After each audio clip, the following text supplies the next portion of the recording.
Maaari pang questionin ng Smartmatic sa Korte Suprema ang desisyon ng COMELEC na i-disqualify sila sa anumang bidding ng komisyon. Ayon naman sa Smartmatic, hindi sila nabigyan ng pagkakataon na depensahan ang kanilang sarili. Ang tugon ng COMELEC sa pagsaksi ni Sandra Aguinaldo. Walang kinalaman sa resulta ng mga nagdaang eleksyon ang pag-disqualify ng Commission on Elections o COMELEC sa Smartmatic sa anumang bidding nila. Paglilinaw nila yan matapos ibaba kahapon ang desisyon na paggamit daw sa kanilang administrative function na tiyaking malinis ang mga susunod na halalan.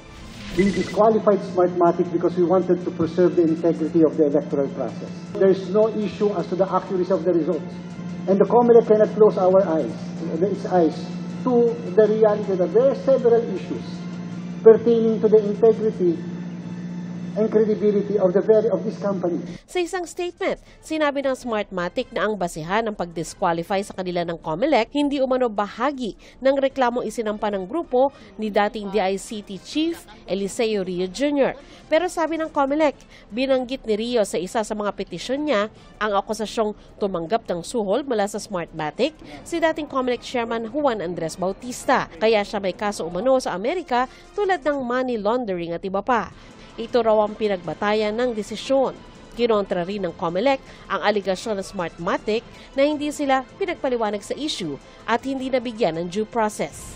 Pinahiring pa ng COMELEC. Hindi lang po natapos sa hearing, pinag-file pa ng memorandum. As far as the COMELEC is concerned, again, we afforded everyone, petitioner or respondent, the opportunity to be heard. Sinusubukan naming kunan ng pahayag si Bautista pero dati na niyang itinangging tumanggap o nanghingi siya ng suhol mula sa Smartmatic. Hindi naman dinesisyonan ng COMELEC ang punto ng reklamo ni Rio na hindi umano tumupad ang Smartmatic sa minimum system capabilities na nagresulta umano sa seryosong irregularidad noong 2022 elections. We upload yung kanilang pag-desisyon ng perpetual disqualification ng Smartmatic. Pero yung pinagbasihan nila ay matagal ng eleksyon, issue, no? 2016 pa. Hindi nila tinignan mabuti yung mga irregularidad nitong 2022 eleksyon. Napatunayan na raw kasing maayos at malinis ang botohan dahil sa mga ginawang random manual audit at recount ng mga balota. Pero pumayag ang COMELEC sa recount ng ilang balota, physical man o ballot image kung hihilingin ito. Ayon sa COMELEC, maaari pang questionin ng Smartmatic ang kanilang desisyon sa Korte Suprema. Sa December 12 ang deadline ng pagsusumite ng bid documents sa COMELEC ng mga interesadong supplier ng mga software at hardware na gagamitin sa susunod na eleksyon. Para sa GMA Integrated News, Sandra Aguinaldo ang inyong saksi.